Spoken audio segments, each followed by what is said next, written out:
Rome controlled 2 million square miles of land. Think about what that actually means for a second. 2 million square miles. That's not a country, that's a world. Modern France, Spain, England, Egypt, Turkey, Greece, all of it Roman. All of it administered, taxed, defended, fed. They didn't just conquer land, they reshaped it. They carved roads straight through mountains, roads so precise that some of them are still used today, 2,000 years later. They crossed the English Channel when half the known world thought the ocean itself would swallow them. They held the entire Mediterranean coast for centuries, not decades, centuries, treating a sea the size of a continent like it was their own private lake. Emperors came and went, dynasties rose and collapsed, but the machine kept running. The roads kept moving, the grain kept flowing. And yet, Scotland stopped them. A cold, wet, rocky strip of island at the edge of the known world. No great empire, no legendary army, just Scotland. The Sahara stopped them. 1 million square miles of sand and heat, a barrier that the most powerful military force in human history simply refused to cross. Central Asia stopped them. The endless steppe stretching east toward a horizon that never ended. Not because those places had better generals, not because the Romans ran out of courage or ambition, were soldiers willing to die for an eagle standard, because of an animal's stomach. That's not a metaphor, that's not poetry. That is the most precise explanation anyone has ever given for the shape of the ancient world, and almost nobody talks about it.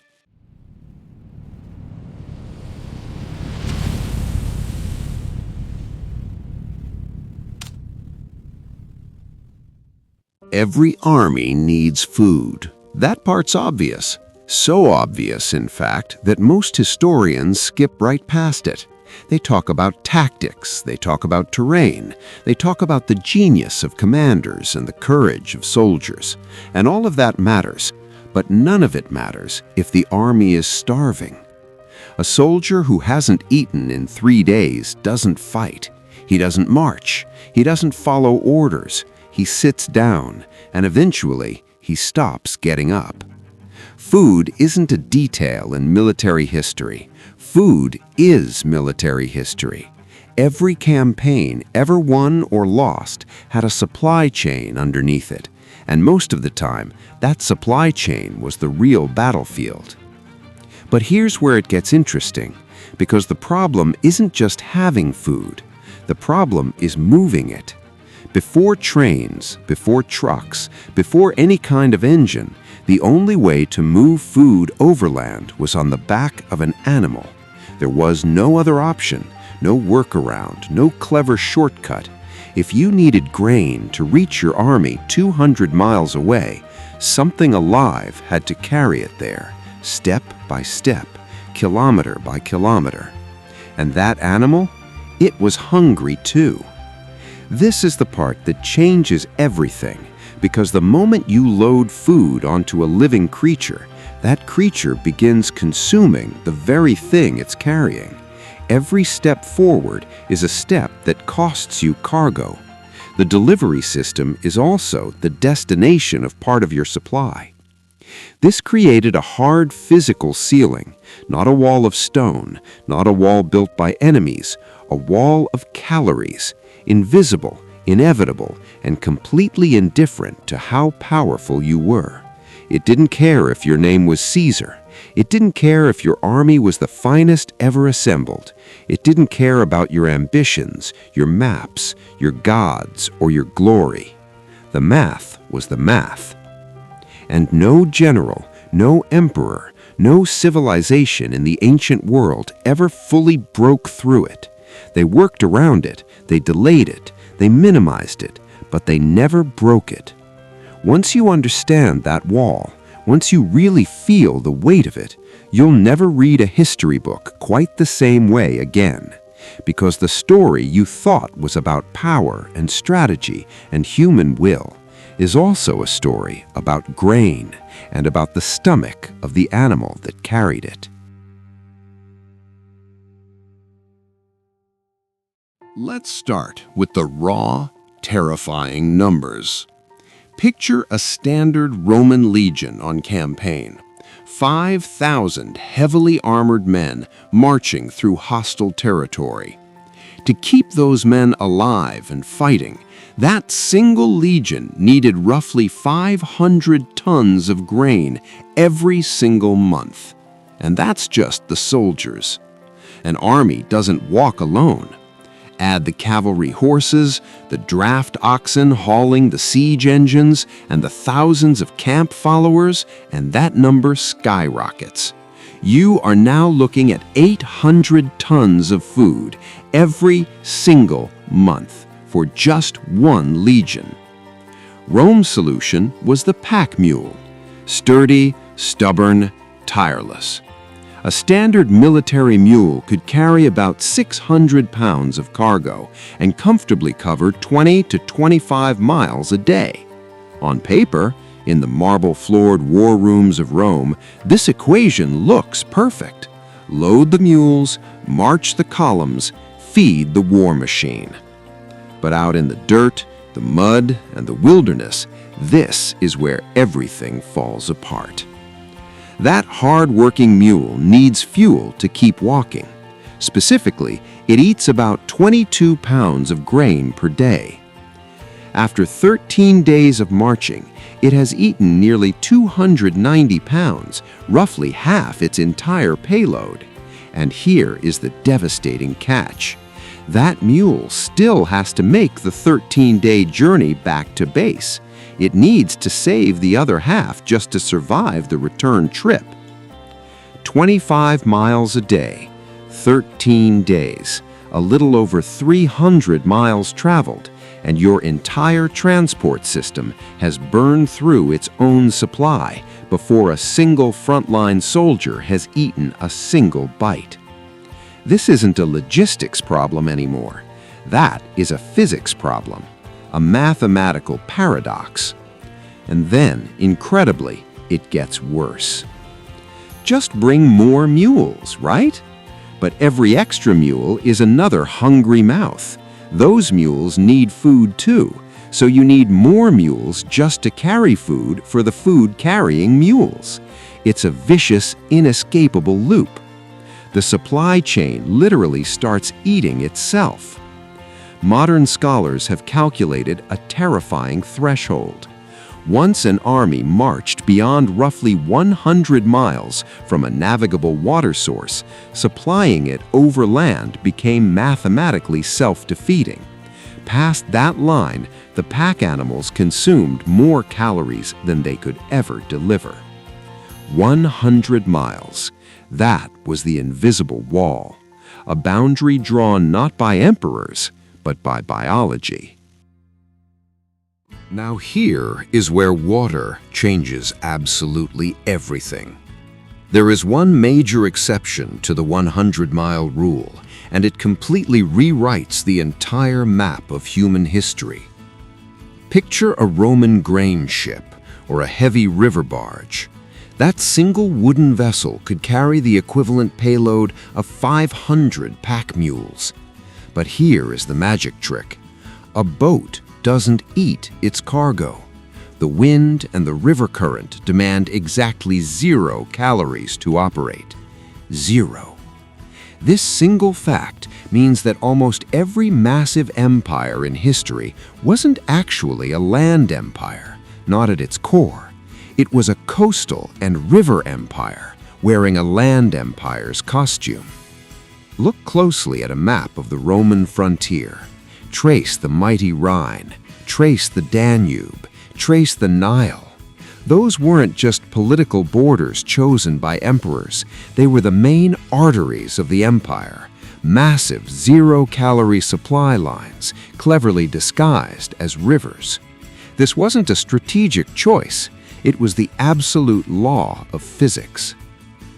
The Romans knew all this, but sometimes, drunk on their own power, they pushed past the wall anyway. In 9 AD, Rome made a fatal miscalculation. 3 veteran legions, roughly 20,000 men, marched deep into dark, untamed Germanic territory, far beyond the Rhine, far beyond any navigable water supply line. The mission was simple: extend Rome's reach into the dense forests where the boats couldn't go. In the suffocating shadows of the Teutoburg forest, all 3 legions were completely annihilated, slaughtered to the last man.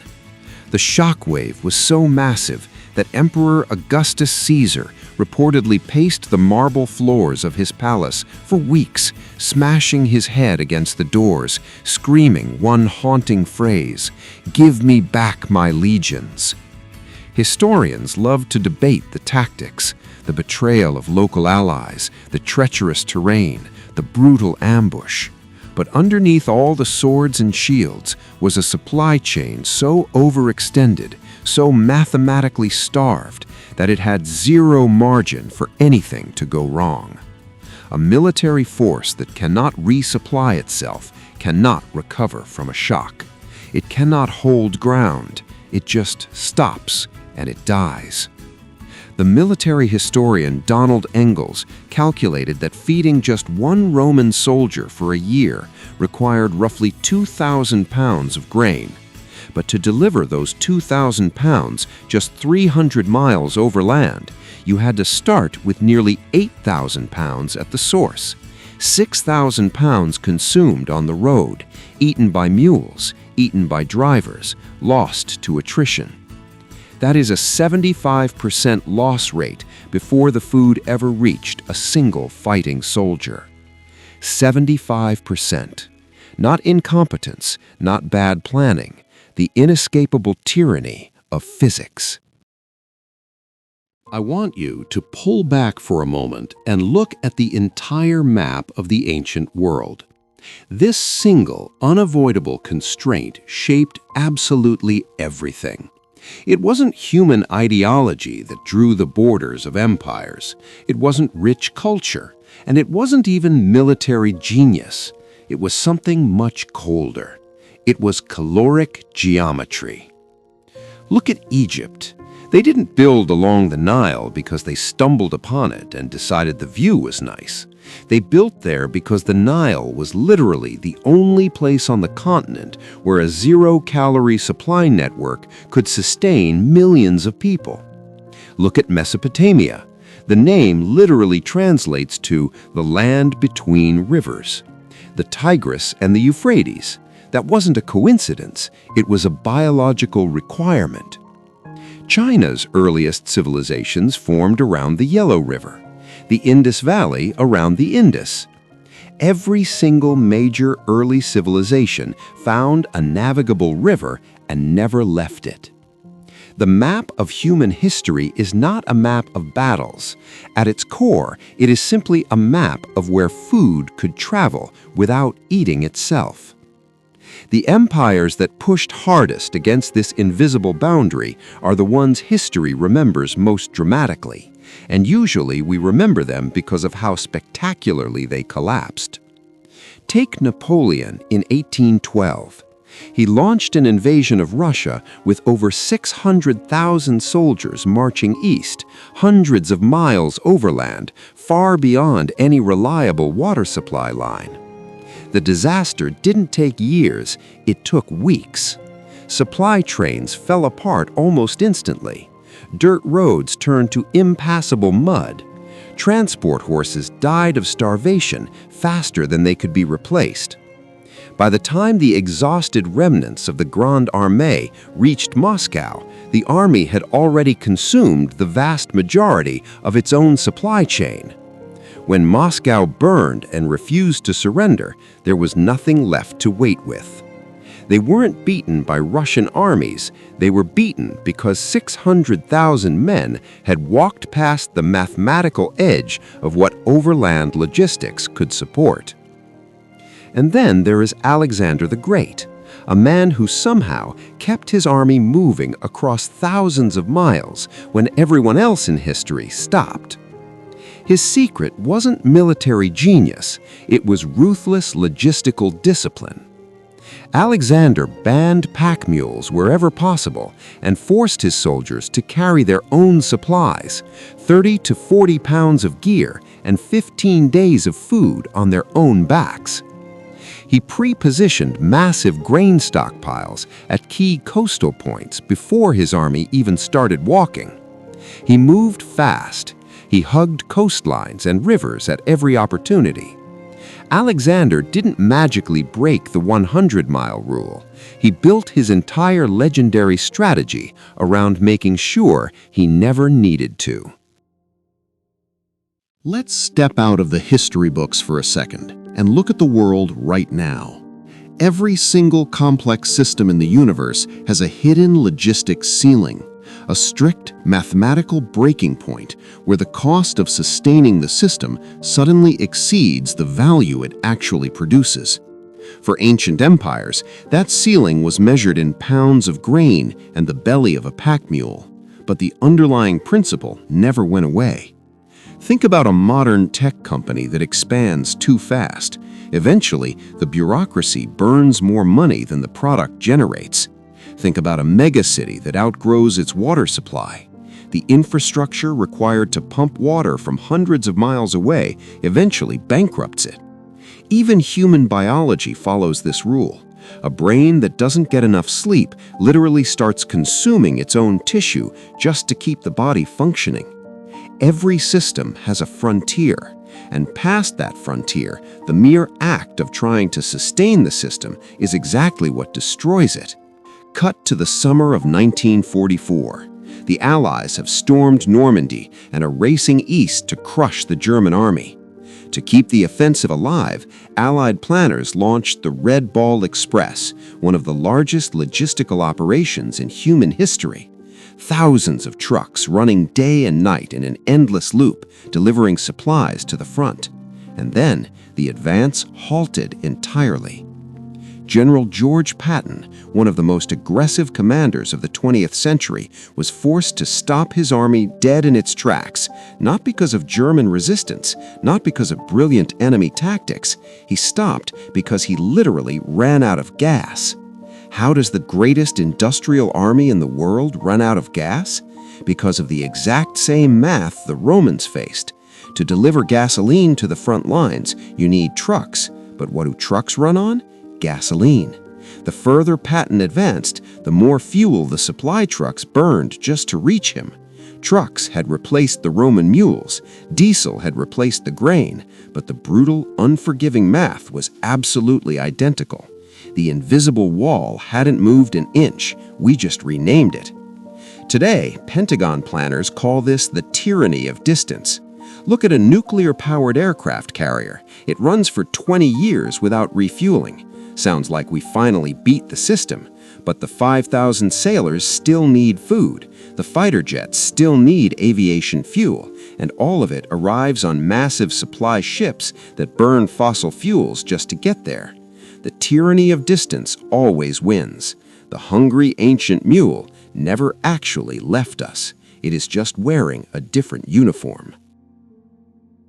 We spend so much time analyzing the fall of the Roman Empire. We love to talk about the moral decay of mad emperors, the endless political corruption, the barbarian invasions, or the sheer crushing weight of its own greatness. Those elements make for fantastic Hollywood movies. But the truth is far more humbling. Rome stopped growing and eventually collapsed in on itself because a stubborn pack animal can only carry a few hundred pounds of grain on its back, and because that same animal has the biological audacity to eat while it walks. Think about the sheer scale of that. Every single cobblestone road the Romans ever built, every sprawling city they founded along a river, every massive stone wall they erected on the very edge of the known world, none of those borders were drawn by the ambition of men. They were drawn by the daily, inescapable hunger of a working animal. In the grand, sweeping narrative of human civilization, the humble pack mule was arguably the most powerful force in history. It silently dictated the rise and fall of the greatest empires humanity has ever known. And yet, nobody ever bothered to write it a chapter in the history books. If this video made you look at the ancient world and our modern world just a little bit differently, then hit that subscribe button because we are just getting started. But before you go, I want to hear from you down in the comments. We talked about the physical 100-mile wall of antiquity and the tyranny of distance in modern warfare. What do you think is the ultimate modern version of the 100-mile wall? Is it the physical limits of the electric car battery? The insane logistical cost of trying to reach Mars? Or is it something else entirely? Let me know your thoughts down below, and I'll see you in the next one.